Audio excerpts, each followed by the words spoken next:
It was very, very difficult. Some people jumped in and then they got their feet and wanted to fight the good fight, that is. And just it was exhausting. And I tried to tell them that, look, you've got to look. You can't just watch Fox News. You got to watch CNN. You can't just watch CNN. You got to watch Fox.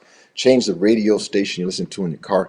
You already know who you are, but hear the other side. Hear another perspective. So I tried to preach all that, but I tell you what, that was some exhausting times for me.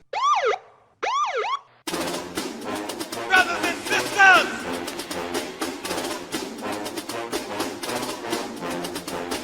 brothers and sisters, I don't know what this world is coming to. You're listening to the Black and Blue Podcast, a discussion and celebration of the roles of African Americans and other minorities in U.S. law enforcement.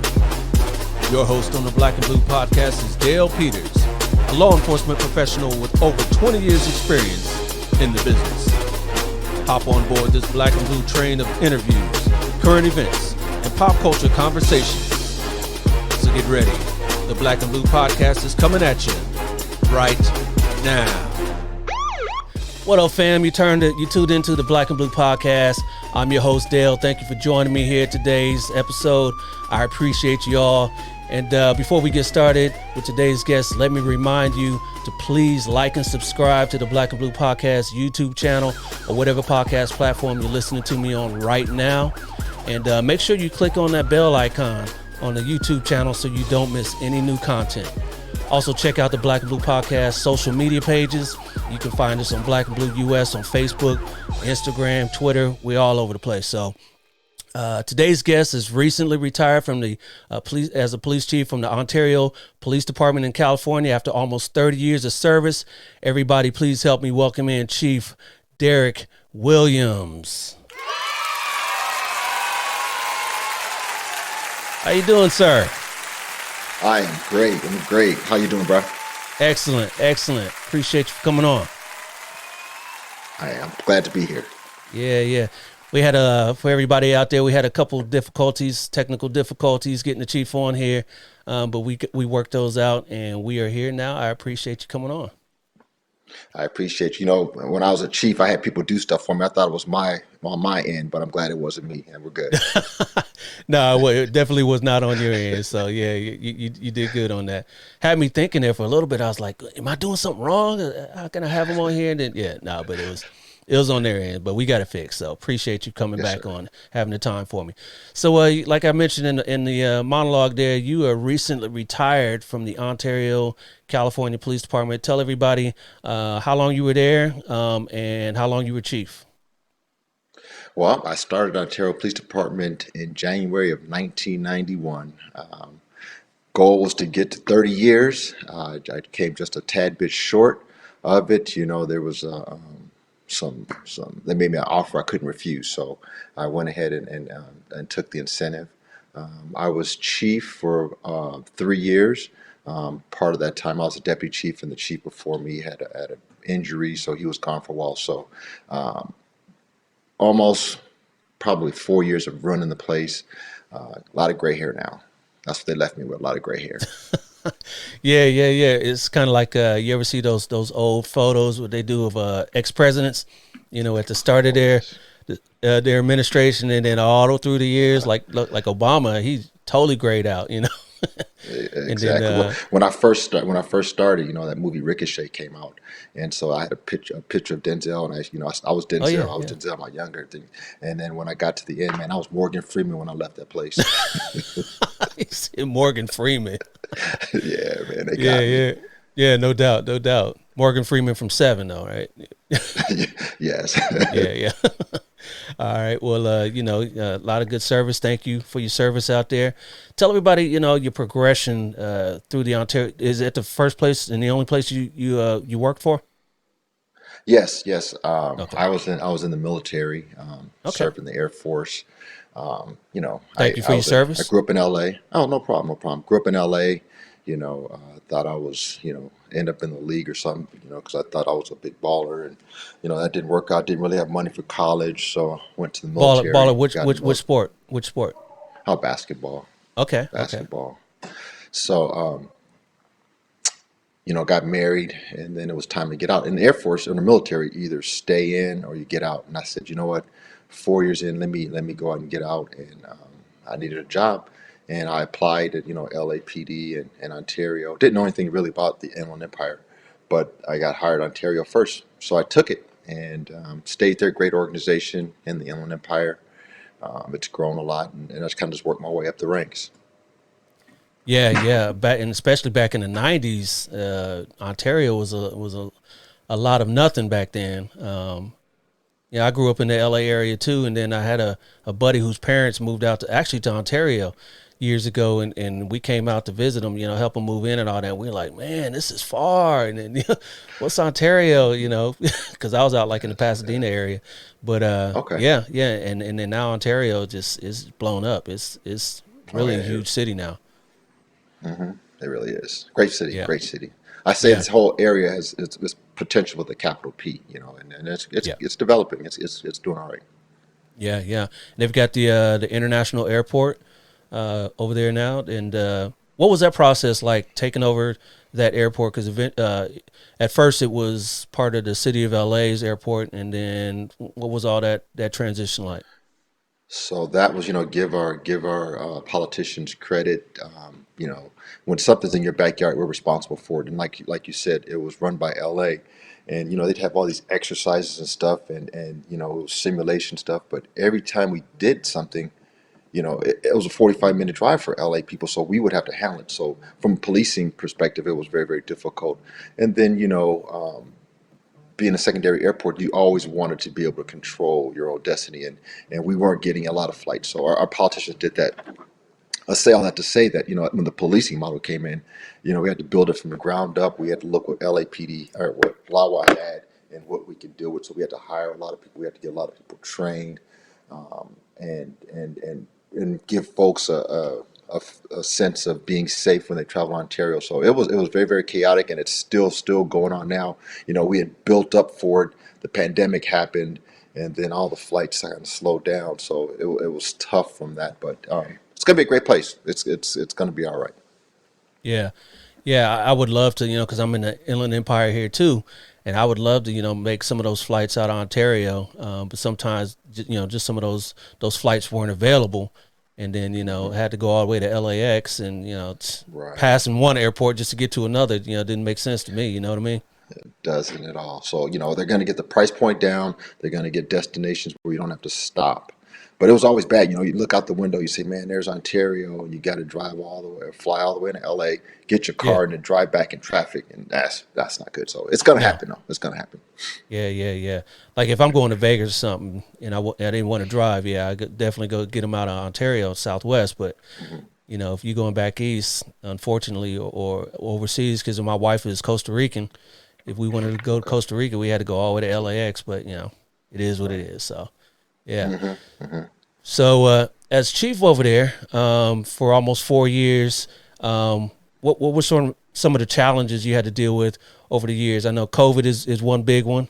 How did your department deal with COVID during your tenure there? So we're very, very, we built up. We had a lot of personnel there. We were good. So right when I retired in September, COVID really started in like February, March. So we kind of just paying attention to it. Deploying masks, getting people to wear masks, and a lot of folks inside the building would we would do all this social distancing outside, and then you'd walk into the station, and they'd be congregating in the report writing room or congregating in the briefing room, and it's like no, no, no, you got to spread out. Trying to find masks that were uniform, you didn't want any labeling on them or anything like that. So we were just doing that sort of thing, Yeah, dealing with calls for service, just having a model that, in the beginning, we know how bad this was going to be. So we were coming up with plans that, if it got really bad, 12 on, 12 off, investigators have to be on the streets, keep our dispatch center in a bubble because those men and women that work in that center were so critical of what we're doing. So that was just a lot of thought and had to go into that. And luckily, we were fine. We just had a couple cases while I was there, and then as the pandemic went on, I had understand that just a couple months ago they got hit really hard But we're fortunate that we were able to have enough resources out there to serve the community and not have any impact on that at all. Absolutely, that's good stuff. And we were mentioning all about your department and Ontario and the airport and everything. Where is Ontario, first of all, for everybody that isn't from out here? Where is it situated? We're just like 45 minutes. Well, it depends on the traffic, but we're like Right. 38 miles east of Los Angeles. The 10 we're in between the 10 and the 60 freeway. When you're going to Vegas, you'll go right past us. You're going to Palm Springs, you go right past us. So we're the west end of San Bernardino County, but just east of Los Angeles. Right, right. And what was the population? Probably, residential 190, but with all, Ontario is a balanced community with businesses Yeah. and residential stuff. So the daytime population probably got to 400,000 folks. So it's a fair 53 square miles is the city size. Oh, okay. So it's a Yeah. nice size city. Yeah. Yeah. I didn't know it was that large. Yeah. Yeah. Yeah. And then what are the breakdowns of demographics of Ontario? Ma- Majority Hispanic. We're probably right around 38% Hispanic, Mm. like 9% African American. Starting to get a large Mandarin influx in our southern part of the city, Really? and Okay. probably 30 something. Yeah, oh yeah. So that's what for the recruiting part of it. We had to find people that can speak that same language. You want your police department to mirror your community, so we have to juggle with all that, and then the probably 30% is white, 40% white. Yeah, yeah, and that was kind of segue into what I was going to ask you next, and you mentioned it right there. Your police department to mirror your community. Did you think you did a good job of that, mirroring the community? Oh, that's one thing. I was the diversity chief, man. When I got to Ontario, we had three people of color there, and that again, walking in the hallways and feeling what I felt, that was, it was difficult, well, challenging in the beginning, but as I was able to sit in a position where I can affect change, I said that's something that I was going to do. So very, very satisfied with what our department looks like. They're educated, they're athletic, they're articulate, and they mirror the community. So we have every one's represented in that police department. So that's one thing that I was very, very proud of. Yeah, absolutely. And then what are the numbers of officers at Ontario? How many sworn? So when I left, because of the city had been impacted by COVID, and sales tax revenue and all that stuff was lost, through the arena, through the convention center, through the hotel tax. So they were trying to make up $34 million. So they Oh, did a buyout, and if you were able to leave early. So when I left, we were over 300 police officers, probably 100 civilians. We were like 400 personnel in the hmm, organization. I think they got down now to 270 for the cops, and probably 90 or so for the civilians or the professional right, staff. right. What's the authorized strength? Is it about 300 for sworn? So so I don't, again, I'm out of the picture, so I don't know what Right, the right. new guy When in you chair is left, doing. when you But left, yeah. when I left, we were 302 Okay. sworn. Nice. Yeah, yeah. That's you always got to deal with attrition and all that stuff, and then when COVID hit, yeah, you got to deal with the the buyouts, the golden parachutes and all that type of stuff. Yeah. So Oh yeah, yeah, oh yeah. yeah. Take that if you can. Excuse me. I got another four, and then I'm gonna call it, and then out here. So I'm right with you. So speaking of It's great. speaking of I know that's all I was going to ask you. Speaking of retirement, uh, what are you up to now? So again, I love to travel. Love to travel. Obviously, with COVID, you can't do that. So Yeah, none of that now.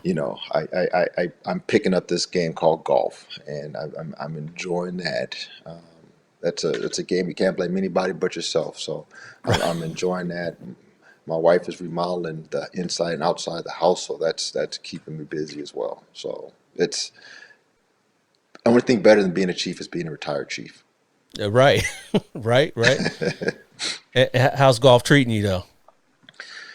Have your moments, man. You have your Yeah, moments. You watch those cats on television. And they make it look so easy, and it's funny. I mean, you'll be in a groove on a couple. Sometimes your long game is good, and your short game is terrible. It's just it's yeah, fresh. It's supposed to be fun. I'm not getting yeah. paid to do it, but Supposed to I'll get be. there one day. Yeah, yeah, Yes. yeah. It's funny because you're athletic. You used to be ex basketball player and all that, and then you get out on the course right there, and it just totally humbles you.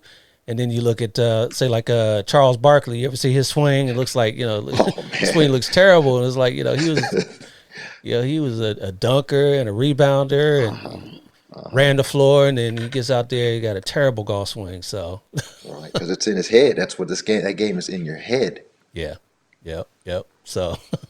All right, and then you can't do much traveling, but what are some of the spots that you want to head to? So I love going to Europe. It depends. I want to go to in the wintertime. I want to hit some snow and some slopes. In the summertime, I want to hit the beaches. So I've not been to the DR. I've not been to Costa Rica.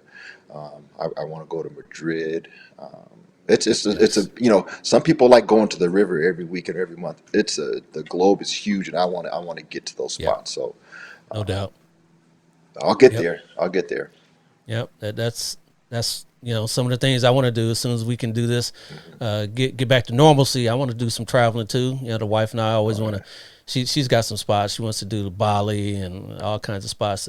What's the one where on the water they got the little huts on right there at the ocean? Oh, Fiji. Fiji, yeah, she wants to do that one. Yes. Yeah. So yeah, Uh-huh. so I'm like, okay, well, let's do it. That's it. Hopefully this And you're podcast will not blow you up. Yeah, hopefully this podcast will and you blow won't up be. so I can do this in there. I And you can know what take you the can show do? on the You can road. do it while you're there. Yes, Yeah, exactly. You can exactly. I say, can "Hey, take the you show. going on the beach? I'll do it." Yeah, that's the plan. I want to do some of that. That was another plan I had too, right before COVID. I was going to do some on the road type stuff, some in the field type stuff, and then COVID hit right around March, right around when I launched this last year. Right. So things happened, and I got in contact with you right around that same time, and then just things just started jumping off. So one of the things that jumped off in 2020 was of course BLM and George Floyd, Breonna Taylor, all those other incidents. How did those events affect your department when you were there? So that was really really tough.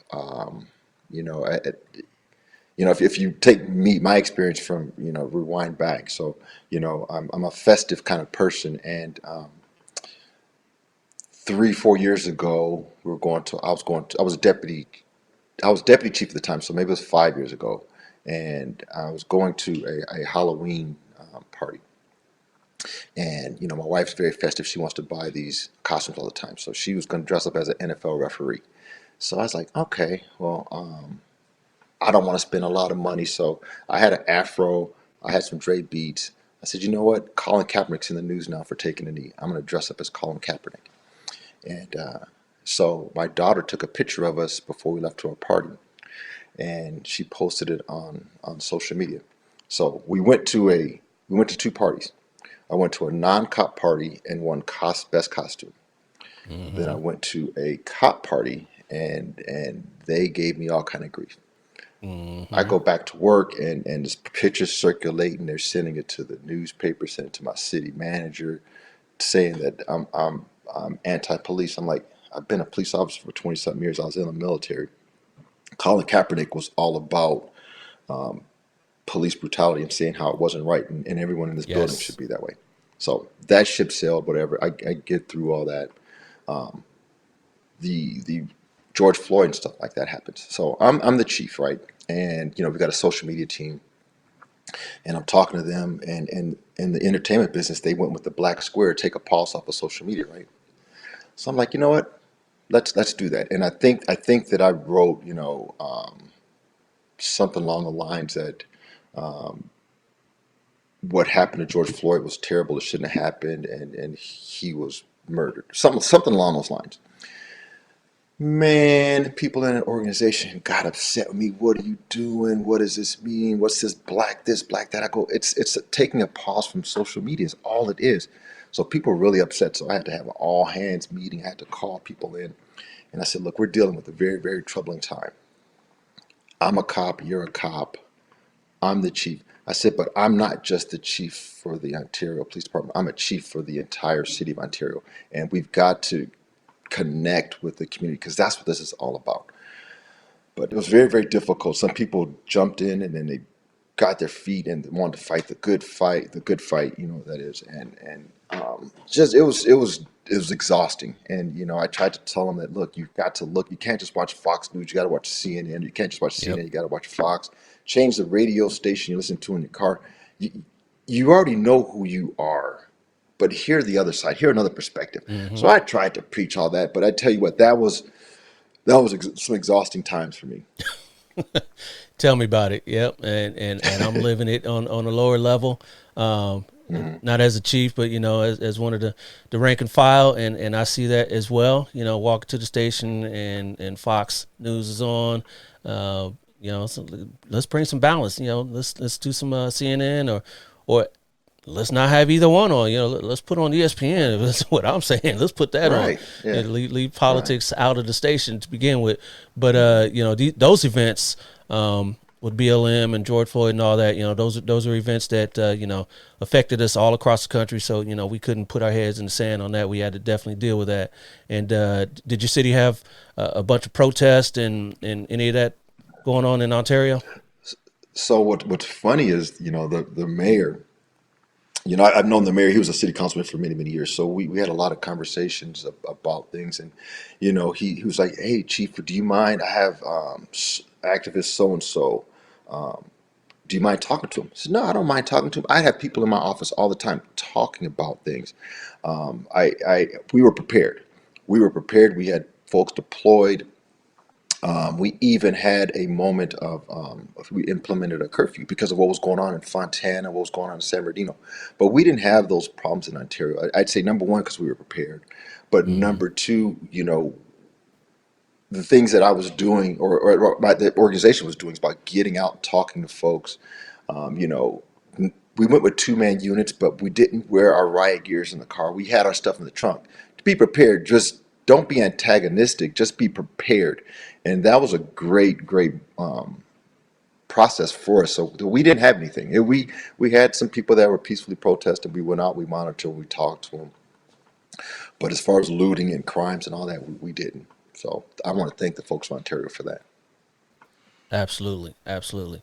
And so, because you didn't have any issues in Ontario, did you do a lot of mutual aid? I know we did. We my department, we went out to San Bernardino quite a lot. I mean, we bordered them, so obviously we were there. But what about your city? So yes, we went to Fontana, we went to San Bernardino, and we went to Upland. Those were the three. And then, we had conversations with the people at Chino when stuff was preparing.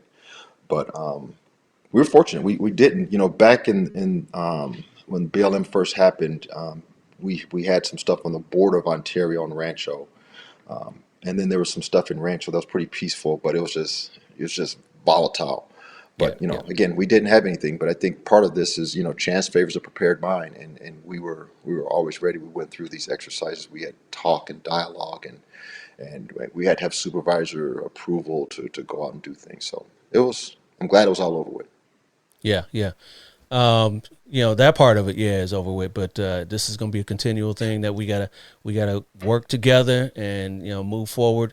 And part of that moving forward is reform and reimagining police. What are your thoughts on that? Well, it's funny when people are talking about defunding the police, and that's a catchphrase out there, but police are needed. Yep. It's a difficult job, and you got to call us, and we are part of society.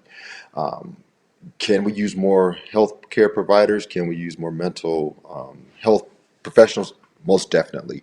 And coming up in my time, there was a time where someone will get a call. It's a man in the house that's suicidal. What would we do? We would go in the house, and then what happens? The Mhm. guy has a knife, cops have a gun, and it's a shootout. That didn't make any sense. So we've changed our way of doing things.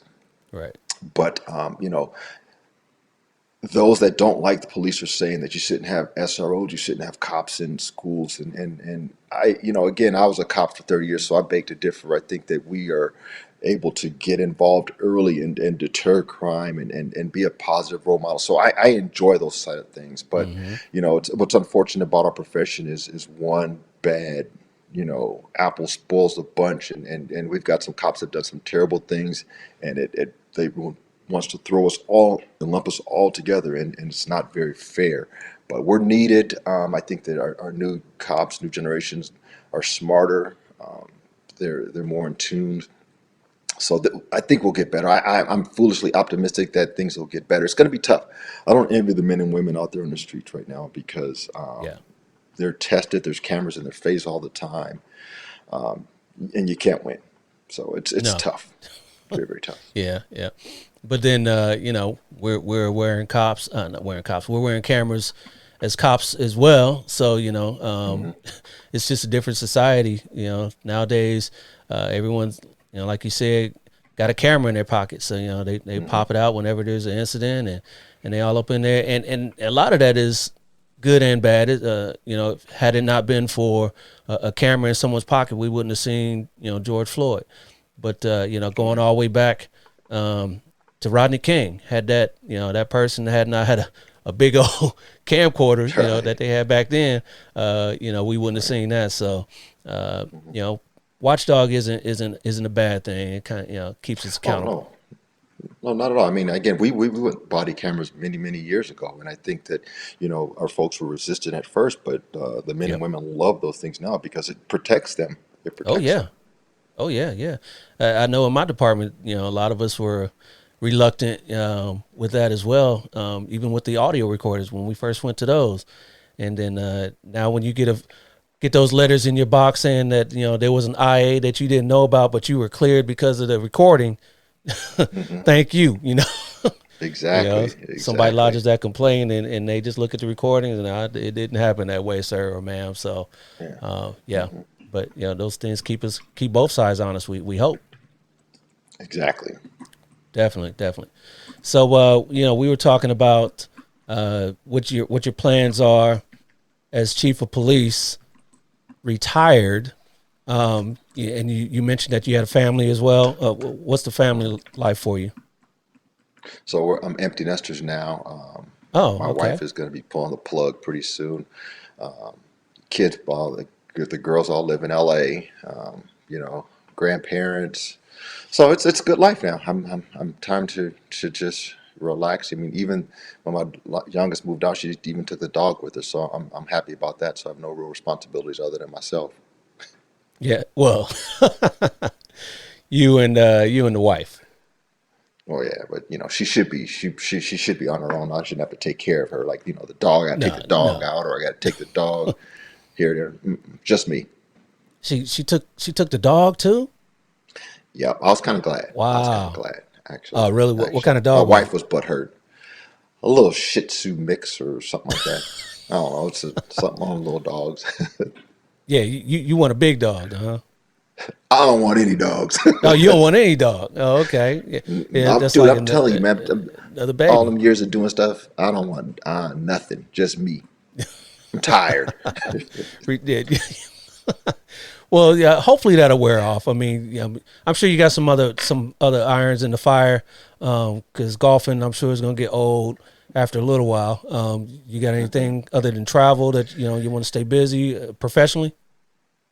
So I think as far as work stuff, it's funny. People hit me up, call me a couple times to do some things. I think, man, you know what? I think I'm done working. I really do. I don't have that cool DJ voice like you, so I can't do a Uh, podcast. Uh, I beg to differ, uh, Chief. I like your voice. I beg to differ. I think that kids are important. So I always thought maybe I'd do some refereeing or some mentoring or something. I was like, who knows? I keep my head open, and if my heart's in the right place, then I'll do it. If not, then I'll just do me. But I think Yeah. as far as like punching a clock, going in, dealing with hundreds of Right. people, those days are done. Yeah, yeah, definitely. I did a live show a few months back with some cops that are also big time referees in NCAA, and that'll be a good thing to get into if if you like to travel, what you say you do, but they're not going to any garden spots. They going to like Iowa and Wisconsin, Yeah. that's where they're going. But that's a good release. Get out, and you still get Yes. back in, get back into the game that you love. And Hmm. and mentioning that, would you play? Oh, I was a little three, I couldn't, I didn't have a real smooth J. I was just kind of the athletic guy that, just was the team player, man, the consummate team player. Right, I loved it. I the love staying energy guy, active, the going, energy guy. yeah, yeah, yeah, yeah. And so I think that, refereeing would be good because, it's running. I like to run, and just staying healthy, trying to, I don't want to, they say, move it or lose it. So, Yeah. I want to stay, healthy. So I think that that's Yes. what exercise is about. Definitely, definitely. And is that what you're doing? You're running to kind of. I'm not a big runner. I know you got to do that cardio, but I'm not a big runner. Is that what you're doing to stay healthy? Yeah, that, and it's funny. I got a Peloton, not a commercial for Peloton, but I got that before the pandemic happened, and so I ride that bike. I go bike riding sometimes. You know, used to go to the gym a lot, but can't really do that. So just some push-ups at the house, jogging. Once the Yeah, gyms open up, get back in there and do that. And then it's a social aspect to it as well. You're seeing yeah. people like-minded that are healthy and happy. So those are the things that you know I'm looking forward to. Right. We'll tell you what though, Chief. Since you're empty nesters now, you need to turn one or two of those rooms into a straight up exercise room. The wife and I, we did that in the garage because the gyms are closing, opening, closing, opening, closing. So I just say, you know what? Let's just make this into a gym. So we got the whole squat rack and dumbbells, and we got it all so that when the gyms do open back up, I'm good. I don't, Right, right, yeah, I don't need to go right. there anymore. So, but it's one of those never-ending problems because you're always gonna see something else you want. Oh, what about that machine there? That press, that leg press, or or whatever, that preacher Uh-huh. curl, whatever. There's always something you're gonna have to buy, and then Hmm. at the Hmm. gym you don't have to worry about that. You just pay your $19 and go. Yeah, Uh-huh, uh-huh, uh-huh. And again, a yeah, matter of just being disciplined to do it too, instead of, right. I used to say the hardest part about going to the gym was actually going to the gym, because once you're Yeah, there, you're there. yeah, So, yeah, yeah, at the house, it's like, ooh, all the TV's on or the phone rings or something. So, you know, yeah, I yeah. may do that, but my wife, she's the boss of all that. So, if she says no, then we ain't doing that. Or if she did, then I'd spend $1 million on it. So, No doubt, no doubt. Yeah, yeah. But you can find some good deals and oh, get yourself right. The tough part for me is when we first got it, I was heavy hard. I was doing I started at 0700 7, at work. So I was getting up at 4:30, doing the cardio, getting ready for work, going to work, coming back, and then doing the weights. Um, mhm. Now getting up at the 4:30 part, that's kind of lagging. It's a little hard now. I still come home, but I need to get back on the cardio more. So that's the tough part. So Yeah, working on that. So yeah. so what did you do as an officer with Ontario? What's some of the assignments that you had there? So, when I first started, just wanted to get in the car and drive the black and white. So I did that. Then when I had like 2 years on, the started with they started a bike program and bicycle patrol, and a lot of people didn't want to do it. I'm a young guy. I said, let me do that. So I did that. I started the bicycle program there. Did that for like 2 years. But I loved narcotics, and I would work part time with the guys in narcs periodically, and then finally I was able to do that. So I worked narcotics, and then I was an FTO, and then I was a detective, and sex crimes and homicide, and then I went back to narcotics. Then after that, I went to patrol as a sergeant, and then I went to personnel and training where I did the hiring, and I enjoyed doing that. And then then it got boring, man. Then it was lieutenant, captain, Yeah. all that stuff is we're not really a cop anymore. So No. Yeah, I yeah, like narcotics too. I worked at I was with the SO on the task force over there. I'm sure you know what that is. For a few years, and that's good stuff. But these drug laws here in the state of California and everywhere is kind of changing on the street level. It's not really worth it, because nobody's getting any time. right, So right, unless you're doing right, majors, I don't know. A lot of teams are starting to fall by the wayside because it's not even worth it right. anymore. Yeah, so we changed after the drug laws changed. So we just went from like a narcotics team to a crime impact team, Yeah, a career my department as criminal well. Yeah, division. Because people that have guns have drugs that are also involved in human trafficking and things of that sort. So terrorizing neighborhoods. So we kind of focused our goals on that and to keep Ontario safe. But I tell you what, back in the day, that drug stuff was pretty fun, man. Working narcotics yeah, was a blast. It was the best time of my career. yep, yep. And then you grow up and you got you got to go be admin, right? Exactly, exactly, exactly. Yeah, It no was worries. total different jobs, man. Total different job. Yeah, I know. Earlier you mentioned that when you first started, walking through the halls of almost 300 member department, and like you're one of under 10 black officers there. Had that started to change? Over the years, is it up in the teens and the 20s and the 30s now as far Got as it up black to officers? up to 20s. Yeah, we got Okay. it up to like 22.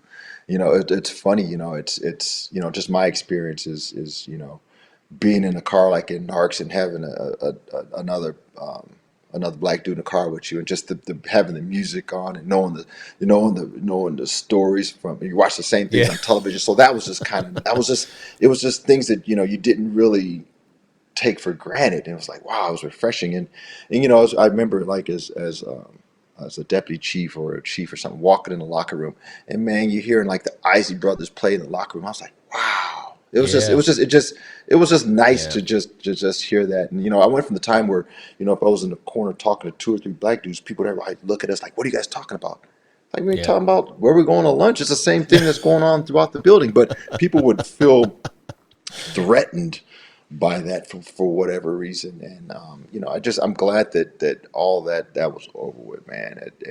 Again, people will be bigots, people will hold on to things, but as long as it's not out in the open, man. I tried to tell people, I'd come by the house, I have some barbecue. I don't have a gas. Well, I have a gas grill, but I mean, I charcoal my stuff, I smoke my meat. Just this, Yeah. come by and let's try some grits, man. Okay. Question of the Just try day. try to get them to. Question Okay. of the day. Since you mentioned grits, Okay. are you sugar and Okay. butter or are you team sugar and salt grits? I mean, I'm butter and salts, salt. butter and salt. Okay. You don't Well, do I'm butter sugar. and salt. You don't do sugar on grits. No, I don't. But as a kid, I used to put jelly on them. I used to put jelly on What? them as a kid. Yeah, yeah. Jelly? Get it to turn like a little purplish. No. That was being a kid. Yeah, Okay. Yeah. All I'm right. salt, man. You like sugar on your grits? It's when I'm doing it in the morning. Yeah, I do that. But if I'm doing it as part of another meal, no, I don't do sugar with it. Uh, So oh, okay, yeah, okay. yeah, it's like one of those chicken and waffles sort of thing. I don't necessarily Oh, do yeah, the do okay, the do okay. the yeah, yeah. You know how it is. So, but most of the time, I'm sorry to say, I only eat grits in the morning. So most of the time when I eat grits, it's gonna be sugar. So it is what it is. I don't do jelly though. I don't do jelly or honey. Okay. Well, I mean, it was. I was a kid, man. It was just, it was. It got to the point where my daughter was still doing like, "What are you doing? You're grown now. Stop it." Stop that. But Yeah, yeah, yeah. yeah. So, what were some of the most rewarding parts of your job as chief? Oh, as a chief, the most rewarding was, I think the way the organization looked. I mean, we brought in women. I mean, there was a time where, you know, we had I don't know how many women, 3 or 4 women. And then I just said, you know what? Women are 50% of the society. So we got to start hiring. So I went on a direct recruiting campaign, and then we started bringing girls in, and we had women in, and then we had our own golf foursome and a tournament. I was like, wow, that's pretty cool. And then it got to the point, man, where we had a all women's softball team.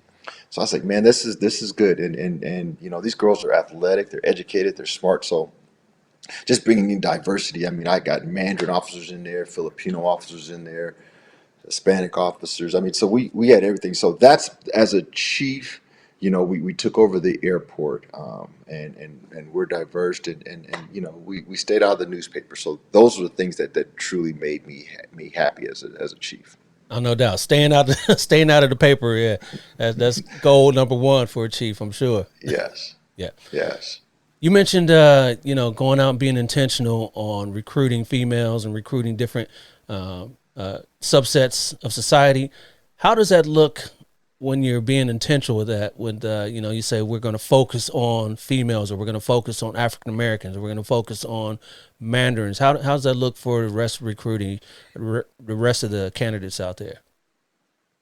So I think that, we talk about mirroring the community. So, when there were Black Lives Matter protests going on, to be successful in gathering intel, you have to be able to have personnel that can be involved in being in boots on the ground, so to speak, Yep. to gather information. So if you don't have people of color, if you don't have Black men in your organization, how are you going to get that information?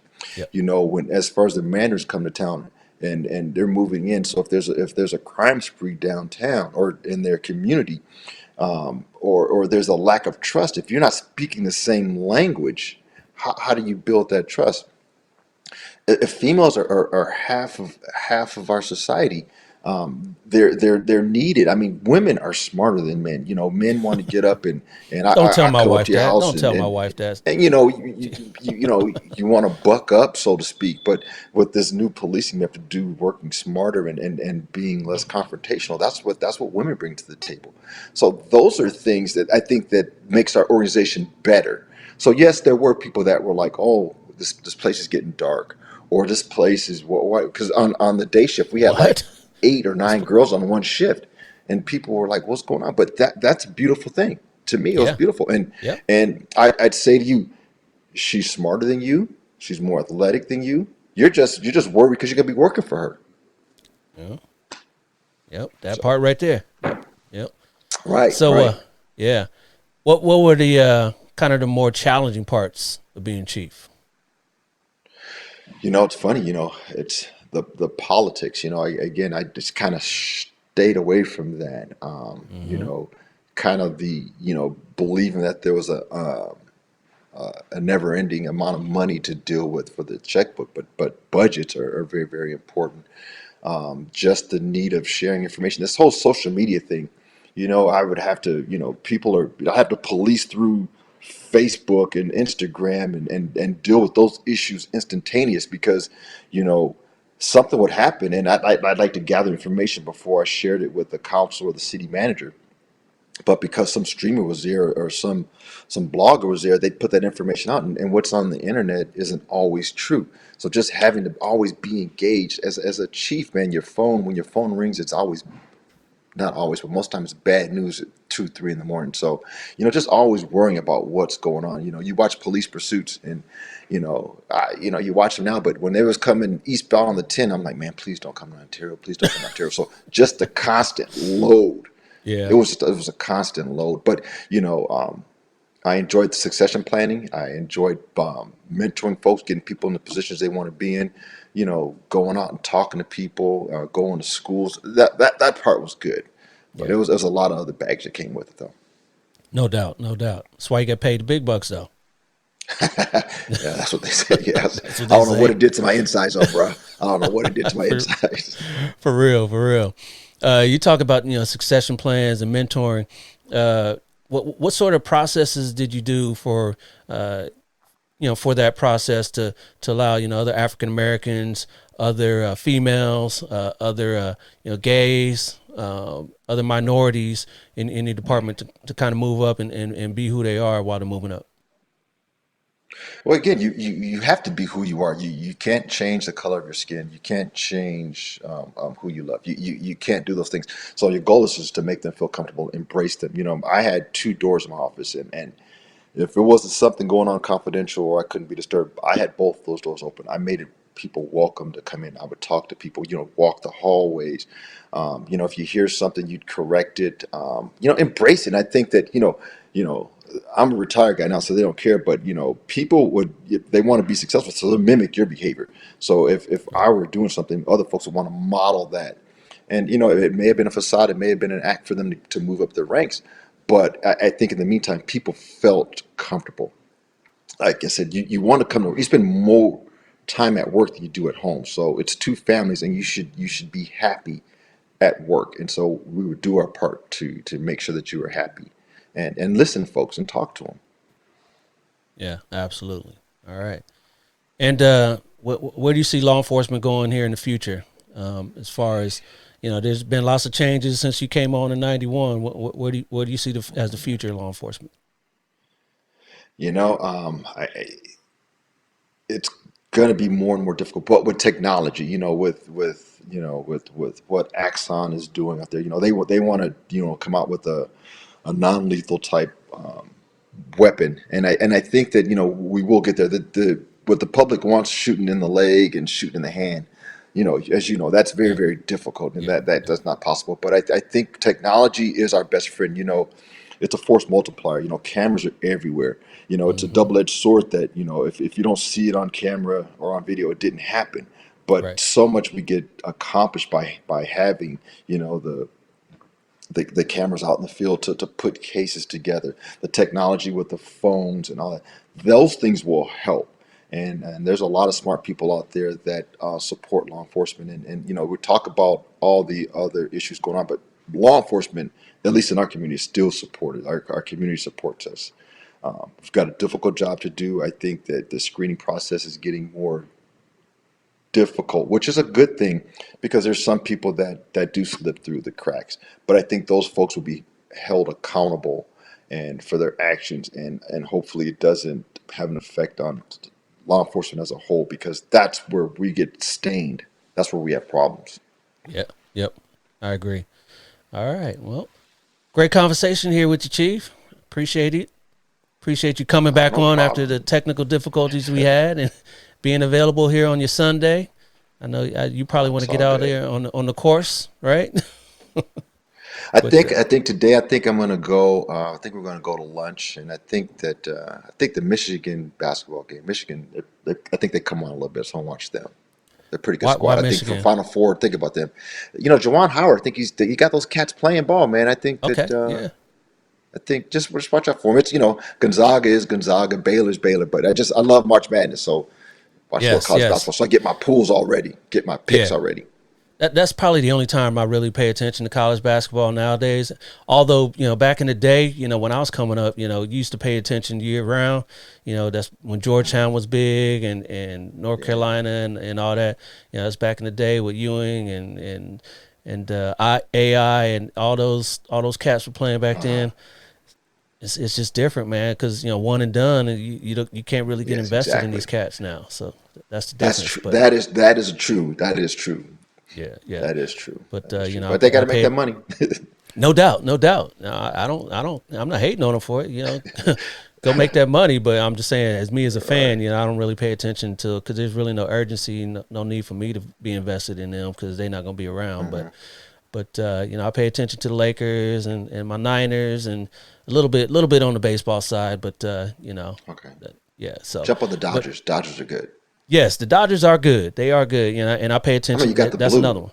That's another one. Yeah, that's another one I pay attention to during the playoffs. Baseball is just a long season. True. But we're not done yet here, Chief. Like I mentioned Okay. before, we got a little trivia here for you. I think those technical difficulties that server kind of transformed my whole setup here, but we got through it. Don't worry about it. Okay. It's all good. Yeah. We got through the real good stuff, which was, about being chief and all that good stuff. So I appreciate that. Appreciate you coming back on. Go enjoy your day. Continue to wash your hands, mask up, and Oh yeah. stay safe. Yes, sir. Yes, sir. I appreciate Yes, you. sir. Thank you, sir.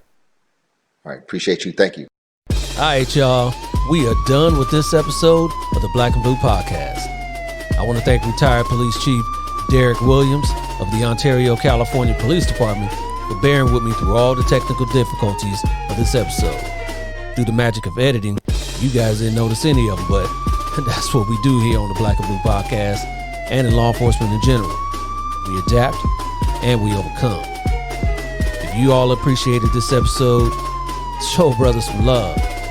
Like and subscribe to the Black and Blue Podcast YouTube channel or your favorite podcast platform.